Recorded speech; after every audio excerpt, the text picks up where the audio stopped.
BJP शासित राज्यों में कॉमन सिविल कोड लागू किया जाएगा, लेकिन सवाल बिहार में है। बिहार में एनडीए की सरकार है जिसमें जेडीयू भी है। हमारे साथ है रामसूरत राय जी, राजस्व मंत्री हैं बिहार सरकार में और बीजेपी कोटा से मंत्री हैं। ये बताइए कि क्या बिहार में भी कॉमन सिविल कोड लागू होगा? निश्चित रूप से आदरणीय अमित शाह जी ने जो बात को कहा है वो पूरे देश के लिए नियम है और जहाँ जहाँ हमारे गठबंधन के लोग सरकार है, बीजेपी का सरकार है, वहाँ पर हमारा अधिकार बनता है कि हमारे सरकार के गठबंधन के साथी जहाँ भी हैं, जहाँ भी बीजेपी शासित है, उस नियम को फॉलो करें और देश हित में, राज्य हित में, राष्ट्र हित में जो भी कानून बनता है उसको इम्प्लीमेंट कराना चाहिए, करना चाहिए। और विरोधी से भी मेरा आग्रह है कि आप लोगों को भी करना चाहिए, क्योंकि देश और राज्य पार्टी से नहीं चलता है।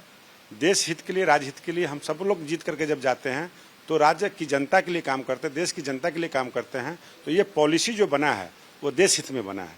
तो हमारी जो समझ है, जो कानून आता है उसको हम सबों को लागू करना चाहिए। क्या आप बिहार के मुख्यमंत्री नीतीश कुमार से आग्रह करेंगे कि वो इसे लागू करें? निश्चित रूप से हमारे बड़े नेता हैं और हमारे भाजपा के बड़े नेता, उनसे जरूर इस विषय पर बातचीत हुई होगी और मेरा आग्रह भी रहेगा।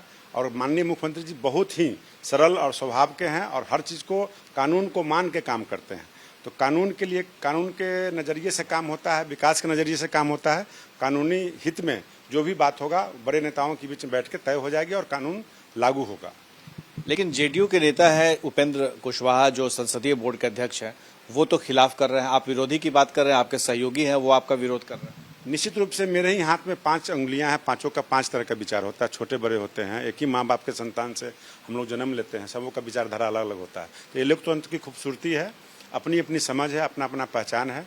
किसने क्या कहा मैं इस पर एक कमेंट नहीं करूंगा, लेकिन मैंने जो कहा, आदरणीय प्रधानमंत्री जी, आदरणीय गृह मंत्री जी, आदरणीय जो भी हमारे सेंट्रल के मिनिस्टर जो कानून बनाते हैं, और हम भी एक बिहार के मंत्री हैं जो कानून बनाते हैं, तो कानून के आधार पर जीतने से पहले पार्टी और जाति ये सारी समस्या आती है, लेकिन जीत जाने के बाद सरकार चलाने के लिए सरकार का जो नियम कानून है, संविधान है, जो एक्ट कहता है, जो संशोधन होता है, उसमें हम सबों को काम करना चाहिए और काम करते भी हैं। और एक और सवाल है कि सीबीएसई ने बहुत सारे सिलेबस के जो कार्यकाल थे उससे बदल दिया गया है। बहुत सारे ऐसे अध्याय हैं जिससे बदल दिया गया है।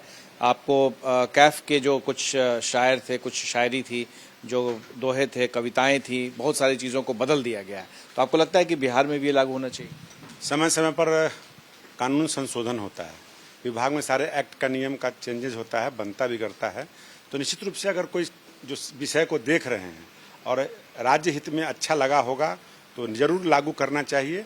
और बिहार के अंदर ऐसी समस्या आती है तो हमारे सक्षम मंत्री विजय चौधरी जी हैं, वो बिल्कुल उसमें अपने विभाग को सक्षम तरीके से चलाने के लिए सक्षम है, वो चला सकते हैं और लागू कर सकते हैं। तो उनसे भी आप कहेंगे कि वो इसे लागू करें, सिलेबस जो सीबीएसई के आधार पर? मैंने एक ही बार कहा कि राज्य और बिहार और सरकार, भारत सरकार, बिहार सरकार या हमारे सेंट्रल के मिनिस्टर या बिहार के मिनिस्टर जो भी अपने अपने विभाग में काम करते हैं और वो सेंट्रल में जो नियम कानून बनता है हम लोग के पास आता है, हम लोग उसको ज़मीन पर लगाते हैं, और या फिर हम लोग जो कानून बनाते हैं वो जनता के हित में करते हैं। तो अगर कोई नियम कानून आया है, किसी के हटाने से, लाने से अच्छी व्यवस्था बनती है, जरूर हटाना चाहिए, लाना चाहिए। रामसूरत राय, 2 टूक जो बदलाव केंद्र सरकार ने किए हैं उसे बिहार में भी लागू होना चाहिए। हमारे सहयोगी विशाल के साथ प्रकाश कुमार, एबीपी न्यूज़, पटना।